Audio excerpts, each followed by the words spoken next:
What's up YouTube? Welcome back to today's video. First off, hope you're all having a great day today. In today's video, I'm going to be showing you my full interview from this new Outlaw Kart podcast called Hot Pits. We just did it last night. I'm posting the interview today. Like I said, it is a new Outlaw Kart podcast and it is going to be covering the local racing competition in Northern California. It's hosted by Michael Call. He did the first episode last night. I was the guest star on it. So how he's going to be doing it is he's going to cover the racing action in Northern California, and then he's always gonna have a new Outlaw Kart driver every week. So if you guys want to watch, I'll put the link in the description below. I believe he's gonna be doing it on Wednesday nights at around 6:30 West Coast time. And like I said, if you want to get to know some of the other Outlaw Kart drivers that race out here on the West Coast, it's a great way to do it, and you could keep up with all the action at Red Bluff, Cycleland, and a few other tracks. But before I show you the interview, I have one thing I want to tell you guys. If you're ever offered to do an interview, whether it's on a podcast like this, or for the newspaper, or for a radio station, or YouTube, or something like that, always take it up. It's so worth it. It's great for your public speaking, especially if you want to make it high in the racing community, like I'm talking like NASCAR or World of Outlaws or something. Those guys have to have good public speaking because they're always doing interviews after the race, pre-race, and maybe in the middle of the race after they crash out, just stuff like that. So if you want to work on your public speaking, it's a great way to do it. And it's not going to hurt you. You know, it's going to be a little uncomfortable maybe at first, but as you do more interviews, you'll get better at it. So I just recommend always do interviews, and it's a lot of fun too. But now, here's my full interview on the new Outlaw Kart podcast, Hot Pits. How's it going? What up? Pretty good. How about you? Well, I'm, as you know, what we're doing right now, and got some questions for you, and if you're ready, we can go ahead and just continue with this. Yeah, I'm ready. I'm excited to be on. Alright, so I've known you since you were a little kid, first started racing Outlaw Karts at Red Bluff, and I've seen from your worst to your best. So out of all those worst and best, what is your best racing experience to date? Well, we had a lot of good experiences, and like you said, we have had a lot of bad experiences. It seems like, you know, at Red Bluff is where I seem to have a lot of highs, and then you also have a lot of lows. Cycling, I've never ran a full season there, so I just haven't really, I've experienced both, but I haven't really got to run a full season and run points. My best racing experience, though, for sure, is winning my first ever open race at the Red Bluff Outlaws. That's just probably one of the highest you can get in Outlaw Karts, you know, the toughest track and the toughest competition, you know, no matter what. You can be leading, and we've seen on the last lap you can get taken out, or last lap slide jobs, or anything can really happen. You could break. And to break through, even though we started on the pole, we just had a perfect race and a perfect night, and it all kind of fell together, and it was a great race, and I'm glad we came home with the win. Yeah, and so to kind of break off of that, you got paired with Jimmy Elledge at Factory QRC. How has that been different than racing with your dad? I know your dad gives you the best equipment, you know, works on it probably just as hard as Jimmy does.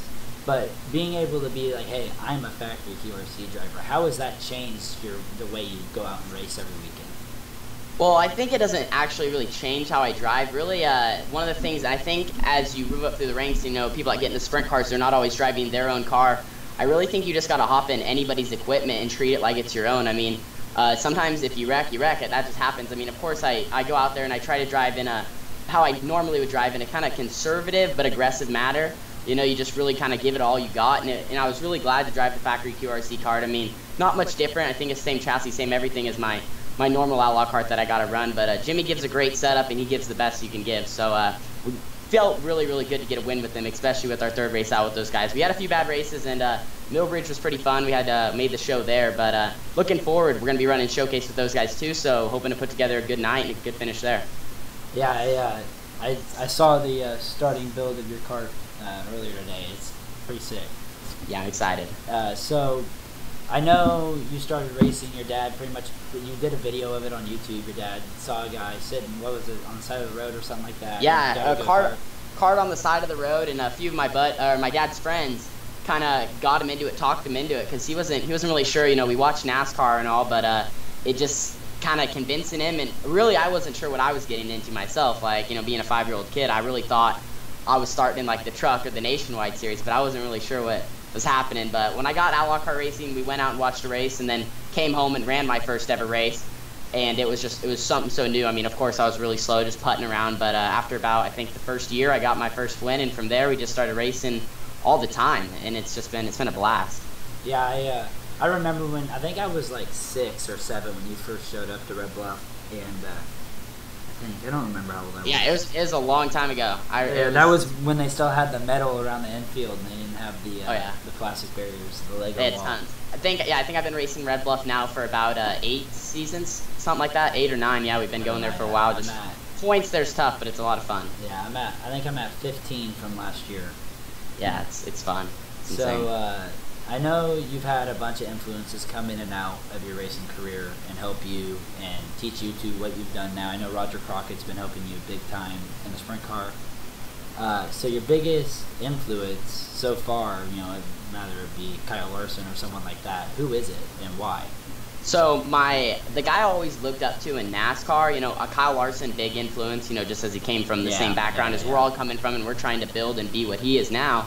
I always looked up to Kyle Busch. He was just, I like his driving style. I like, you know, I think he wants to win more than everyone else, and that's someone, even as a kid, you know, I could say probably since 7 or 8 years old, I've always looked up to him. You know, he can be kind of a crybaby, but I think, in my opinion, that just shows how much he wants to win, and I always kind of chase that and always want to win just like him.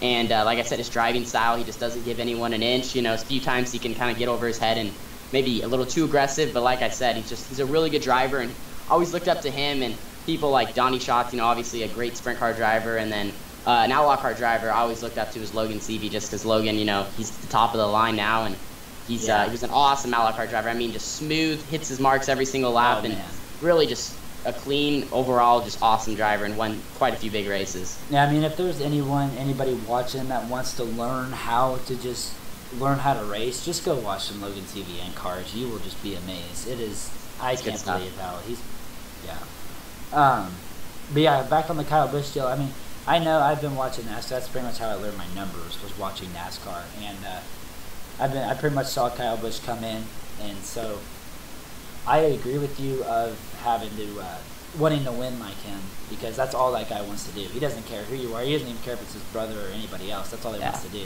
And he showed that this weekend at Watkins Glen, going from, I think it was 23rd to 3rd or something like that in 30 laps, which is just, you don't do that on a road course. Yeah. So and he always has, even if he doesn't have a good car, he always, one of the things I also like about him, he makes it happen, and I always wanted to learn to just put a good finish or give him all I got with that. No matter what, loose, tight, whatever. So I know you've been running your limited 360, you ran the Speed Week and the normal 360, and you've been running the Outlaw Kart. Out of those three, what car has made you learn the most, and what have you benefited off of the most? I think really just anything I can race any weekend. You know, I run the Outlaw Kart. I haven't ran it as much, but I would like to run it too, just because I know Carly loves to race, and we're kind of trying to split it like 2 races a month if we can. I really enjoy, I think I found a lot of speed in the limited lately. We've been so good in that, especially at Cottage Grove. That's just a track I kind of reminds me of Red Bluff in a way, just because it's always 2 lanes and you really can't miss your line. You know, you got to be right up there. So I kind of take that away from the Outlaw Kart. I mean, they drive similar, but they don't really, not at all. A few things I, of course, take away is throttle control. One of the things I feel like when I run the sprint car, like especially at the bottom at some of these tracks when it gets real slick and you have to hit the grip, every time I go back to cycling, I feel like I can run the bottom really well. So a few things transition over that I feel like just are pretty similar, but of course 2 different driving styles. But I really enjoy running the 360. I'm hoping to run it more, and I felt like it's a little bit more power, but of course just so much fun and a lot of good competition on the West Coast for that. So I'm hoping to run more soon. Yeah, every once in a while when I'm on my lunch break, I look on YouTube and you got a video posted and I'll watch it. And so I've been watching how you've been doing. It seems like in the limited, you have really progressed and figured out how to run the car a lot better and be able to run a lot slower and smoother, but be able to be faster. And so being able to do that, is that big of an influence? Because I know I've heard a lot of sprint car guys go, the slower you go, the faster you're going to go. Is that true, or is that kind of just a deal to tell people? Depends on the track, I mean, really. So when the track's really slick, sometimes it's like that. Like this past weekend at Cottage Grove, I wasn't able to make it, but just listening to the winner's interview and stuff, I was listening, and they were just saying, like, it felt like I was going so slow, but I was really just pulling away that much more because I was going slow. You know, when it's real slick, you got to keep the tires under you. That's a big thing. But when the track's hooked up, it's a lot more wide open, especially in the limited when there's just not a lot of power.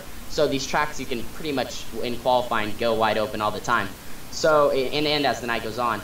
So kind of both ways. You know, if the track's slick, you can be slower, but definitely in qualifying, wide open's the way to go. Yeah.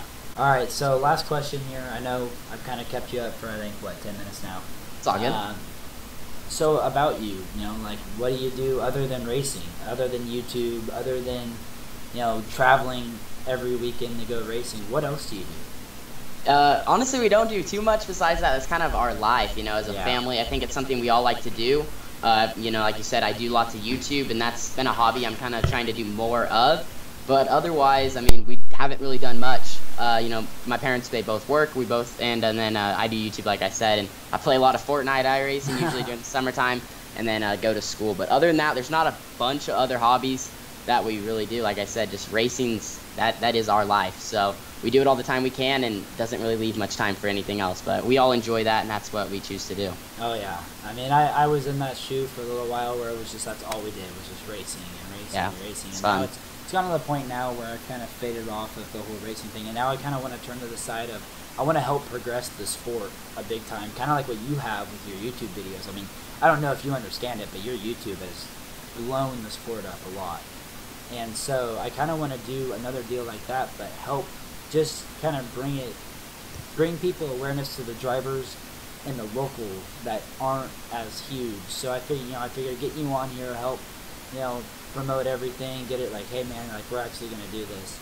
Yeah. And then we'll start getting people, that are lower down that don't get those opportunities like Logan CV or like you're getting right now, and a bunch of those opportunities to get them out and try to get them help too, because I've kind of faded away from the racing side, so I just kind of want to help on this end. And so I appreciate you for coming on.